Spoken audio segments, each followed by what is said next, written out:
Hello, everybody, and greetings. Order of the Grid is back with yet another episode where we connect people who make difference in the society personalities, stand out, and are a source of inspiration us to all. I am Prathamesh, and I'm fortunate to have today's guest all the way from New Zealand. He is an American voice actor, artist, and also veteran voice actor for a show called Power Rangers. And he's been working for this show for since 15 or 16 years. He started in 2005, and he has also appeared in numerous television and theater productions, including Xena, Hercules, Shortland Street, Spartacus, and many more. Meet Mr. Campbell Cooley. Hello, sir. How are you? Hello. Thank you for having me. It's nice to be here. It's an honor to have with you. And I know it's afternoon here and it's early morning, but I'm very excited to have with you. So I'm excited to be here. So let's just interview get started. So first is just tell us about yourself. What were you like as a child growing up? I've never really, I don't usually think about that. I think if memory serves, I think I was a pretty good child. My friends and family said I was fairly patient and kind. I don't really remember getting into a lot of mischief or trouble, but I was a very distracted child. I was interested in so many different things that I had difficulty staying focused on any one thing for a long period of time. I would literally bounce around from interest to interest. I'd be interested in one thing one week and then another thing the next week. So, I never really kind of settled into, where I was going. And I think this had the effect of making it difficult for me to know what I wanted to do with my life. So to me, it's sort of a mystery how I ended up becoming an actor and a voice artist, but here I am. So of course, you're obviously an actor. How did you get started with acting? Did you always wanted to become an actor and a voice actor? How did you just fell into it? Right. Well, because I was kind of, like I said, I was distracted as a child and I didn't really know what I was interested in so many different things. I didn't really know what I wanted in my life. So when I started my first year of university, let me just close the window. Oh, sorry about that. There was a police car going by. When I started my first year at university, I was just taking general studies, just, math and science and that sort of thing. And then in my sophomore year, I took an acting class. And before I knew it, I was taking all these theater courses. And before I realized that I had graduated with a degree in theater. So I thought, okay, well, I guess I'm going to be an actor. And then I worked in theater for a while. And what I discovered was it was hard to pay the bills as a theater actor. So I branched out and became, I got a film agent and started auditioning for television and film and such and that sort of thing. And it's just sort of snowballed from there, going into other things, which I'm sure you'll ask me about here shortly. So you did all your acting in America, or all you did in New Zealand only? Right. So I started out in America, but I was doing theater. And when I came to New Zealand, it was kind of hard to break into the theater scene. So that's why I ended up getting a film actor. And as it just so happened at the time, there was a lot of productions going on here, like Xena and Hercules and other things. So it was really sort of perfect timing. And as soon as I got a film agent, I was just getting auditions, several auditions a week. And before I knew it, I was getting cast on Xena and Hercules and other local projects. And, it all just kind of went from there. So now the next question is, this is very interesting now. How did you get started working for one of the biggest franchises for the kids show called Power Rangers? How did you get started working for this show? Sure. Excuse me. So as with kind of building on what I said earlier, I found it was hard to make a living as an actor, especially if you're just doing theater. So I branched into film and TV. And then even then, I found it was sometimes hard to make ends meet. And a lot of people said, you have a good voice, you should maybe do voice acting. And so the challenge was, because I didn't have any experience doing voice acting, I couldn't get a voice agent. So it just so happened that my acting agent at the time got a phone call from the casting director for Power Rangers. And normally what they would do is they would send out briefs to voice agencies to look for voice talent. Well, in this particular case, they reached out and contacted my acting agent, and they said, "Do you have any American voices?" And they said, "Yeah, we've got this guy." And that was around 2005 when there was Power Rangers SPD. And I went in and I auditioned for a character called Tomars. He was a one-off villain, and I got it. And so for some reason, they liked me and they just kept bringing me back. The rest is history for sure. Rest is history. Yeah. So did you watch that show before when you arrived in New Zealand? Because the show, I think the show was being banned in New Zealand. I may be wrong. Right. So at the time that the show came out, I was already in my 20s. So it wasn't a show that I would have watched. And then I think there was like one day I was just cleaning my apartment and I had the TV on for background noise, and I saw some of the show and I was like, well, no, it definitely was not a show for me.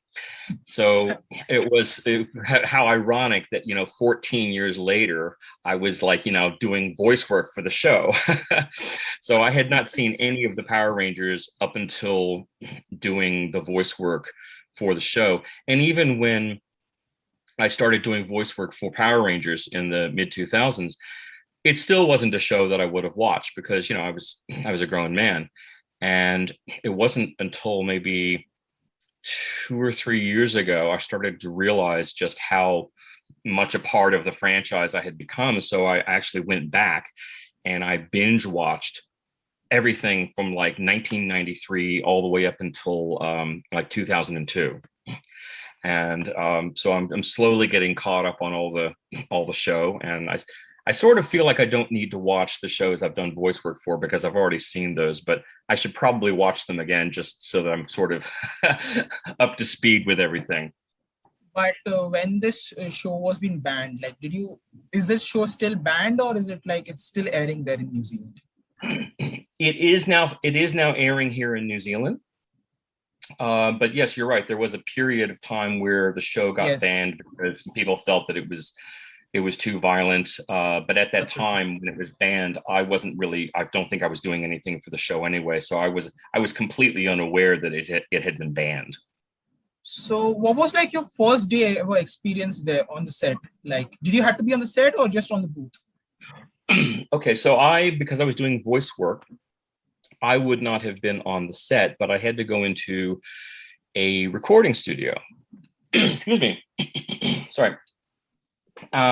So I had to go into a recording studio, and because it was my first paid professional voice job, I was absolutely terrified. I was so scared. So I went in, and because it was all new to me and I wasn't quite sure what to expect. And they had so I go into like a little soundproof booth, and there was a music stand where, you would put like sheet music if you were playing an instrument. But that was this stand is what they had the script on, so my lines. And I remember I was so scared that I was gripping the sides of the music stand with my hands just so that I wouldn't shake. So I was really scared, and I got through it.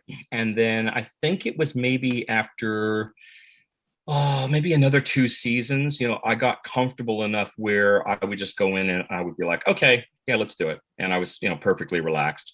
But my very first time, I was terrified. It happens because in the first day, you actually feel very scared in the moment. It's like, what is going to happen to you? Yeah. So the next question, since this show is actually based from a Japanese show called Super Sentai, did you have to watch these footages and clips or something like that? before to start? No, in fact, I didn't know anything about Super Sentai before Power Rangers. The only thing I kind of knew was that they were borrowing footage from the Super Sentai Japan, yeah. for Power Rangers. And I only kind of noticed because when I was watching down scenes where maybe a villain that I was recording was fighting the Rangers, I noticed in the background, like all the billboards were in Japanese. Yes, So I was yes, like, okay, what is this? And then I realized, oh, it's from Japan.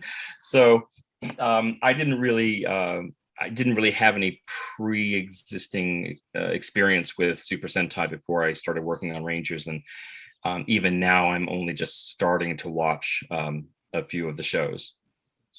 So besides these, like, since you have done a lot, did you ever audition for any other, like any supporting character or a mentor? Yes, and interestingly, I auditioned for a few acting parts on the show. I actually auditioned for the character Flurious in Yes. Operation Overdrive, and I'm not worried that I didn't get it because the guy they cast was perfect. He was Was it wonderful. Gerald? Was it Gerald, yeah, Gerald? he was wonderful. He was so good at that. And I think there've been a few other parts I've auditioned for that I didn't get, but they were like smaller parts. But that's okay because I'm just happy that I've been able to voice so many ongoing villains, for the last number of years. I mean, what more could I ask for? But since when you did all these shows, then you had from the seasons, you had to start from the main monsters, like the main generals and all, and then the voice equipments and all. So how was it like doing like bigger roles for these characters? Right. So for the first few years, I was pretty much doing just like one-off characters. I would go in and I'd record, my character would be in one episode and then they'd be destroyed. And then there was a season where I didn't actually voice a villain. I got to voice Alpha 6 for an episode of Operation Overdrive. And that was nice being able to do a hero. And then I auditioned for Megaforce and got Admiral Malkor. Yes. And he was like sort of my first ongoing character. And that was very exciting. I was so thrilled that I got to play a character that lasted more than one episode. And then once, that season finished, I thought, okay, well, I guess, I'm probably not going to do anything more. And then each subsequent season that came, I ended up doing some kind of ongoing character, mostly villains. I think one of the voices wasn't a villain. It was the in Dino Charge, it was the mecha voice. So whenever they whenever the Rangers activated their morphers, you would hear, a voice. It would say, T-Rex Charger, engage. So that was my first, kind of ongoing non-villain role, and it was nice to do because it wasn't really super hard on my voice. And then after doing Super Dino Charge, doing Snide, I thought, okay, well, I've had a good run. I'm not going to be doing any more monsters. And then the next season, I ended up doing 2 main monsters, which I was like, wow, how does yes. So, and as you know, that was Cosmo Royale and Ripcon. And then I thought, okay, you know what, I'm going to take a break. I've done too many characters. I'm just not going to, I wasn't even going to audition for Beast Morphers. And at the last minute, they asked me to audition for Scrozle, and I got him. So I was like, okay, I'm just going to be happy that, I've been able to voice another character, but this is clearly the last time I'll be voicing an ongoing monster. And for those of you out there who are watching the current series, well, they've just introduced a new villain, Slyther. And so we will not discuss it, I think, because of your contract case. It's because we can't talk about Slyther because of your contract case. So it's better we'll not speak on this case. I was about to say, but it's better we'll not speak on your contract case. So which is your most favorite scene, like from any monsters, like for suppose there's a scene, which is your favorite scenes to do? Right. That's really hard to answer because every kind of ongoing character that I've done over the last few years has something unique about each one of them that I really like. I would say it's really hard for me to narrow it down, but I would say probably any scene with Scrozle. Yes. So, Scrozle is he's a character that it took me a long time to warm up to him. I really I'm grateful that I got to do the part, but it really took me a while to kind of get a feel for him. But I would say any scene with Scrozzle from Beast Morphers, and the reason being is that he is this mysterious character that we don't really get any backstory on. We know almost nothing about him. Like a no background on him, like a no background character. Exactly. There's no history for him. So people we're like, who is this guy? Where's he from? What's he been doing? The only thing we learn about him is that he's a genius. He's clearly a survivor. He cares very much for his inventions, and he has this kind of intense desire for politeness. And unfortunately, he's working for people who hold him in complete contempt. So even though he's the only reason that the villains are able to battle the Rangers, because he's creating all the monsters and all the things for them to battle the Rangers with, he doesn't get any respect. I think so. There was one scene in, I think it was toward the end of season 1 of Beast Morphers, and the villains were trying to acquire they were trying to steal a Morphex tower, and they had these transporters that they needed to get in place in order to steal a tower full of Morphex. And the battle went horribly wrong, and Blaze and Roxy come into the villain's lair, and Scrozzle is complaining to them, saying like, I can't transport this thing because you haven't put these things in place, and they're about to be captured by the Rangers. And Blaze freaks out, and he kind of says like, we need a distraction, and he screams, "Send in a Gigadrone!" And yes. Scrozzle leans in and goes, "What's the magic word?" Yes, and it's like, now. Yeah, now, exactly. So I would say that was one of my favorite moments as Scrozzle, because it's just like he has all the power. He just wants to please. He just wants to please. He doesn't even get it. So that was probably one of my more favorite scenes. I would say my favorite would be with Cosmo, because of one of his blog, and I don't know what was that other monster's name. Galvanax? Yeah, that one. And he broke that blog. I was like, no, my fan base. Yeah, right. I forgot about that. Yes. That was one of my. But I'm happy. But how do they change that shape of the monster? Like, do they use some other faces? Like angry, happy, sad? Like, what kind of faces they change? Because because I wasn't on set for when they filmed Cosmo, what I think they did was they probably had a different mask for each facial expression. So there's his general happy look, there's his scared look, there's his angry look, and I think there might have been one other look. So I think they had 3 or 4 different masks. And then what they would do is whenever his face would spin to like a different look, they would just stop the filming, put on a new head, and then continue the filming and put on some kind of special effect to make it look like his head was spinning. So besides all these shows, have you been to any like anime shows? Anime like Pokemon, Digimon?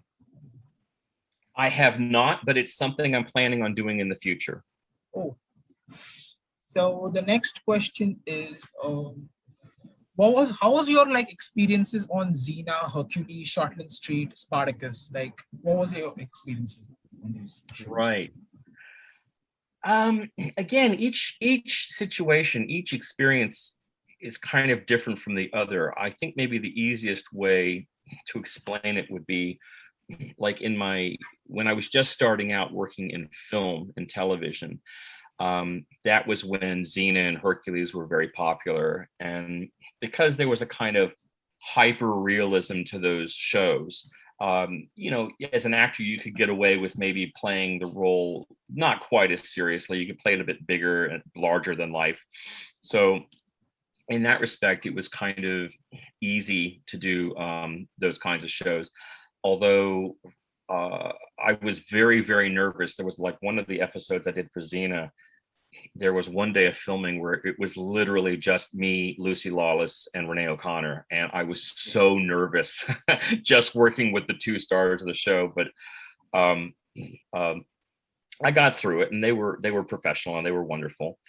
And then as the years went by and I started working on other projects and my confidence as a film actor was growing, I wouldn't be quite as nervous being on a film set. But then later down the road, like when I was acting in things like Legend of the Seeker or Spartacus, even though those were kind of hyper sensationalized, like Legend of the Seeker is a fantasy show, and even though Spartacus is more of a drama, it has that kind of 300 element to it. So there is a kind of almost it's hard to explain, but it's, even though those shows were, I kind of felt like I was ready to work on those shows, but there was still kind of a little unnerving because, they were this was like, this is the big time, these are really, really big shows, and they really expect the acting to be top notch. So I got through those. I was a little nervous, working on Spartacus, but the main actor I worked with, Peter Mensa, he was lovely, and he made it a lot easier to get through my scene with him. And then there's other shows where it's just you walk on and it's just like, yeah, it's just like breathing or swimming. It's really easy. So probably, I don't know if I really answered the question to your satisfaction, but that's just a few memories of my experience, working through the years. So beside these other shows as well, have you ever been like, since you're also a voice actor, did you did like for anything like for radio or any advertisements, commercials? Yes. I don't just do the character voices. I've done a lot of radio ads. I've done movie trailers. I've done I guess like narrations for like corporate videos. And I've done, like I said, I've done quite a few commercials as well, and those are all fun. I think one of my funnier stories is that, and you never know what to expect with these jobs. I got called by my voice agent, and she said, this company's called me up, and they're doing a commercial for a lotto ad, like a scratch card or something. And they said the theme is Space Invaders. And Space Invaders was like a big popular video game in America back in the 1980s, or probably, sorry, the late 1970s. And so they wanted me to come up with some kind of like goofy voice for a space invader. And so I'm literally out in the lobby waiting to be called in to record, and I'm trying to come up with some kind of voice, for a space invader. And I'm just like, okay, I'm not quite sure what they want, but I'm sure I've got something. And I went in there, and they said, can you do an English accent? I was like, yeah. And so they basically asked you to do an English accent for this space invader, and I was just like, you've hired an American to do an English accent for a space invader. This is so surreal. So, but you know what? Hey, I did it and I got paid. So I'm not complaining. But for that, like, what was it like doing in a British accent? Like, did you have to study it or something? I'm sorry, what was that? Like, what was it like doing when you mentioned doing the British accent? Did you have to study? I probably did a little bit of study when I was in university, but most of my experience with the British accent was just watching British programming and practicing by myself. So the next question is, if you weren't being a voice actor or an actor, then what profession would you have been chosen? Oh my gosh. I don't know, because, like I said earlier, I've just, there's so many different things that interest me. I remember when I was in high school, I went through a phase where I was quite fascinated by marine biology, and I was thinking I was going to be an oceanographer, and I so glad I didn't go down that road.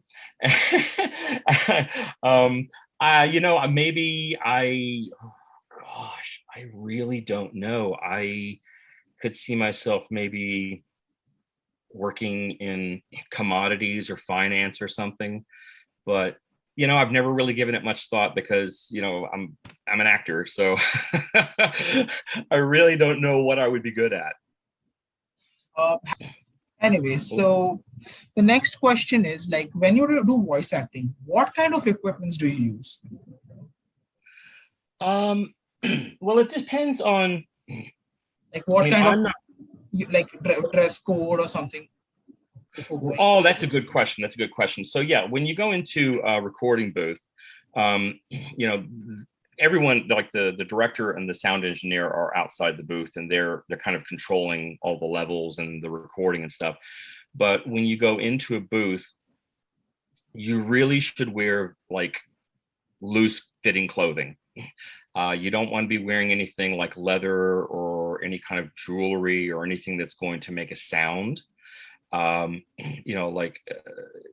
with leather, if you're wearing like a leather jacket or some kind of leather pants or something, and they rub together, there's going to be a squeaking sound that will get picked up by the audio. So the looser the clothes you're wearing, the better. I'll let you in on a little bit of a secret here, which in Beast Morphers, there were initially, like, there were a lot of scenes with the Beast Bots. And then as the series progressed, there were less scenes with the Beast Bots and the Rangers. And the reason for that is that the suits that the Beast Bots were wearing, like, I mean, obviously not Jax because he's a robot, but the suit actors for Cruz and my gosh, what was the gorilla one's name? I forgot. Oh, it'll come to me later. But the suit actors for those two characters, the suits were really quite squeaky. So if they were moving around and the Rangers were recording dialogue, it would make their dialogue unusable. So what we would end up having to do is bring any scene where the Rangers were acting with the Beast Bots. A lot of the time their audio was not usable because you could hear the suits squeaking back and forth.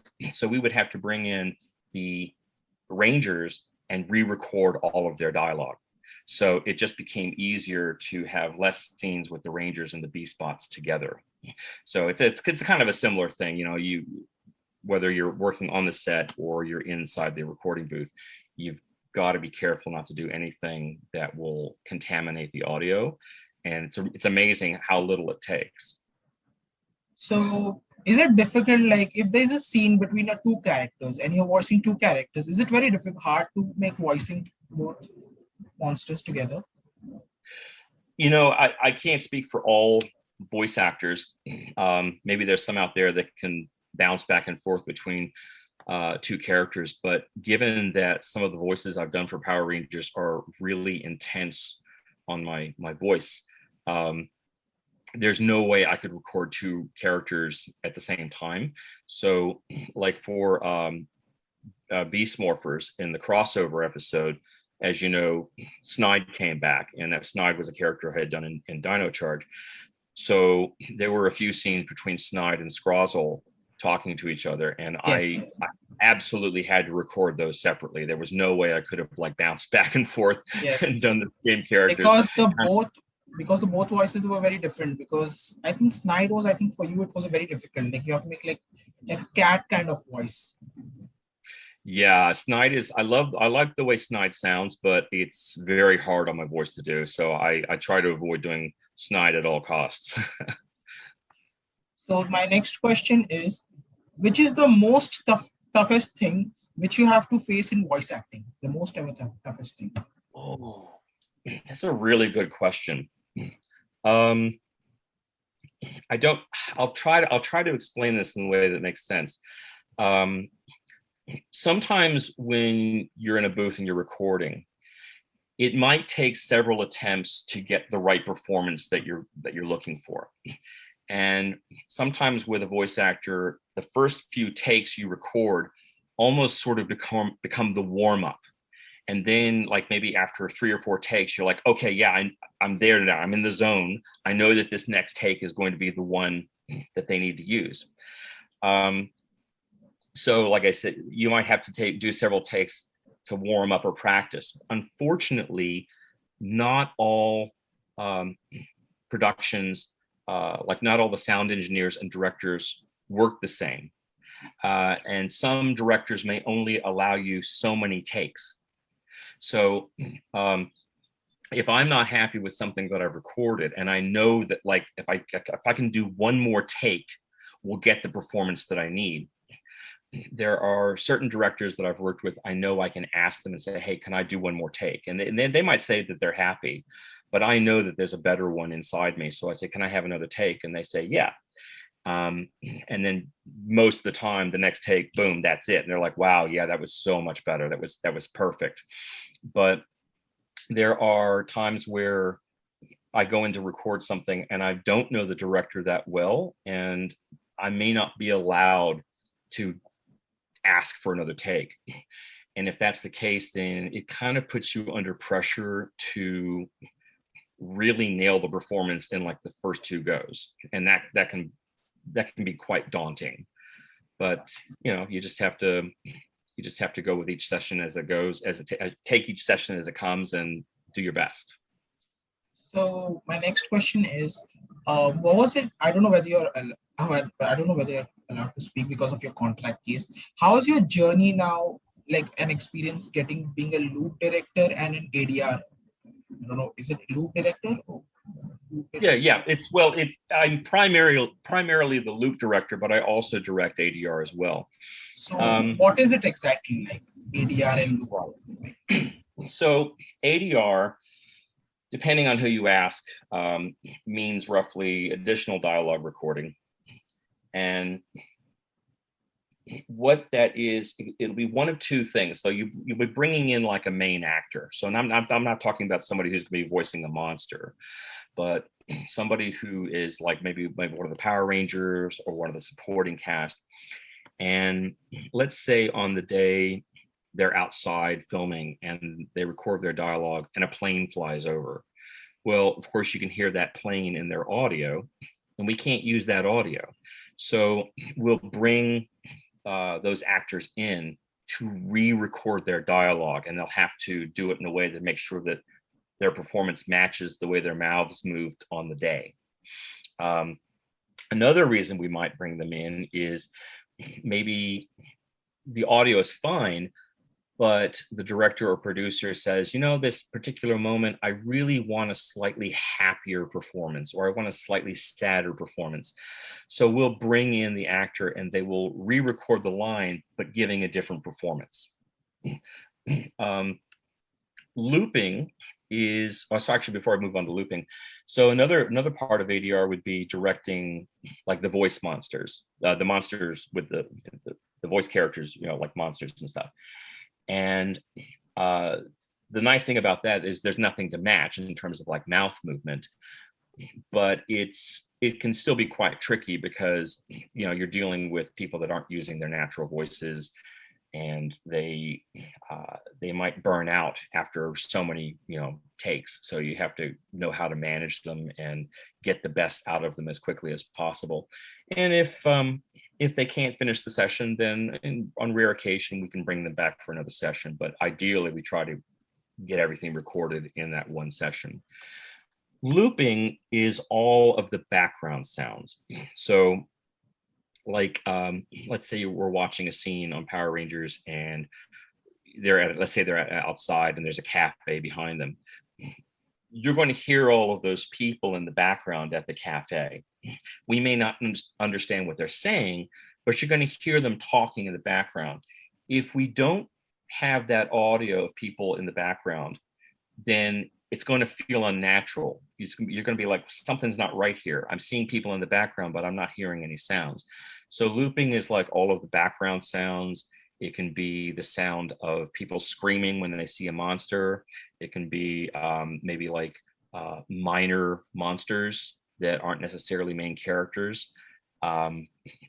So looping is primarily like the background sounds, and they're both, yeah, I really enjoy working as a loop director, and as an ADR director, I've had the privilege of, directing, I think, almost all of the Power Rangers for the last 3 seasons. So that's been a real privilege. But when you are on the booth, do you have to be on set like for some work cases like on the set you have to be?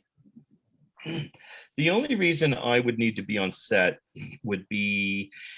is if somebody was, say, maybe let's say there was like a non-American actor, and because it's an American show, they have to have an American accent. If they needed someone to be like an accent coach, in that case, I would need to be on the set to listen to them, and then in between takes go and say, okay, you need to inflect on this word, or you need to like pronounce this word differently. But other than that, that's the only time I would need to be on set, given that I'm working primarily in the voice department. Okay, so now this is going to be an interesting question. If you had to get a chance, if you had got a chance to voice any of the old characters, it could be from any show like PR, Power Rangers, or any other shows, which character would you love to voice if you had got a chance? Right. An old character. Right. Two characters come to mind. One is a character I did. I would love to voice Cosmo again. I think that would be a lot of fun.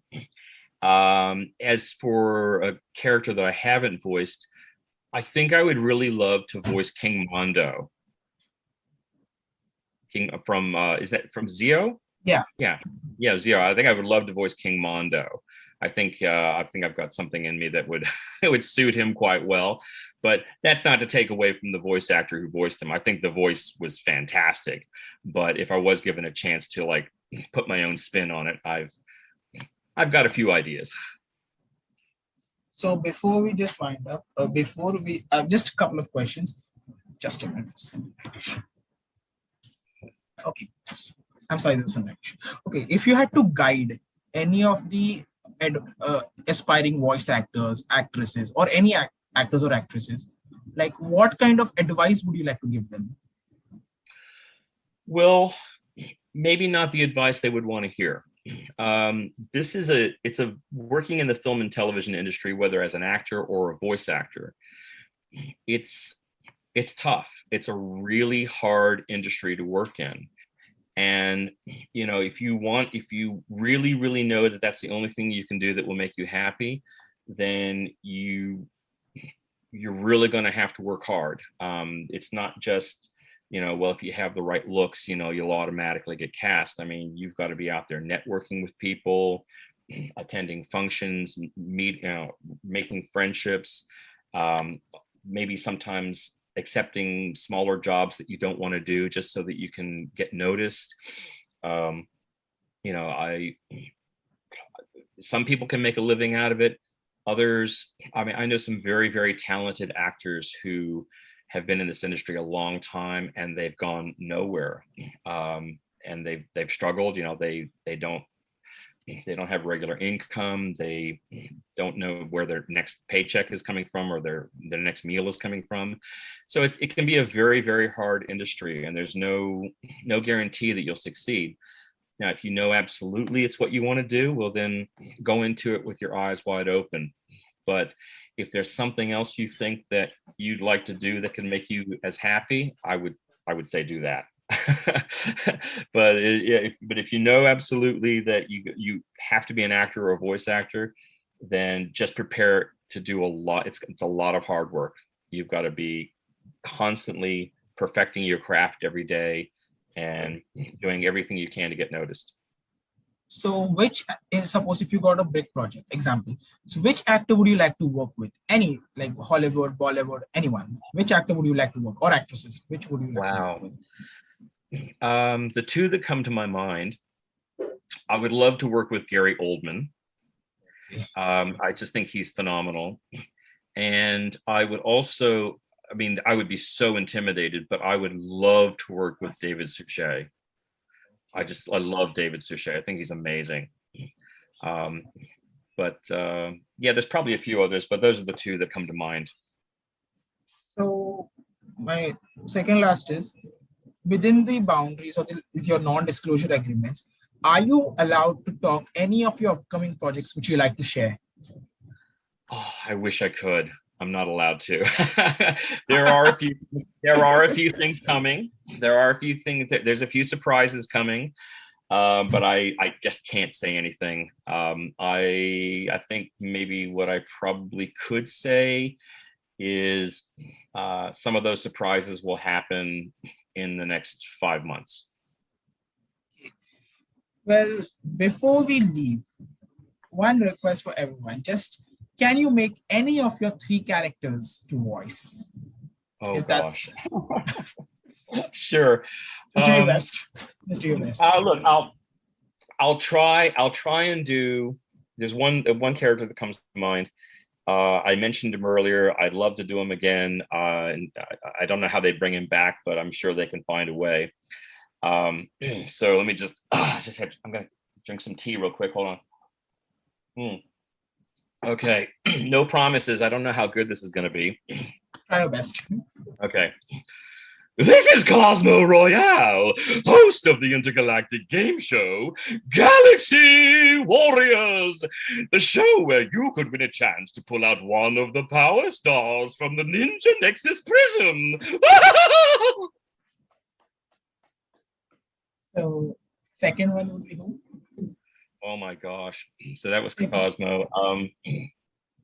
I can do Snide, but no. I think Snide would be I'll do Snide. I'll do Snide, but it'll be some dialogue from an episode that he was in, and it's from I don't remember what the episode was, but it was the one where he hires a character named Singe to poison the water supply. I don't know, but you can say like any basic word or something like.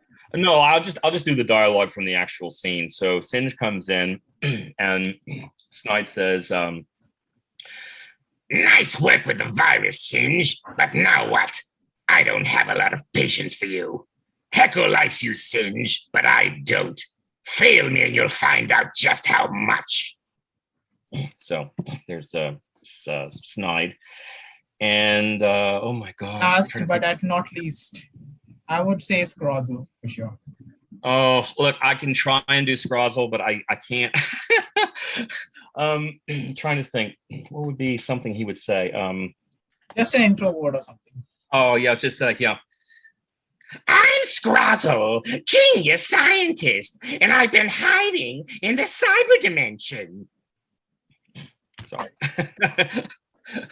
Anyway, I hope that sounds remotely like them.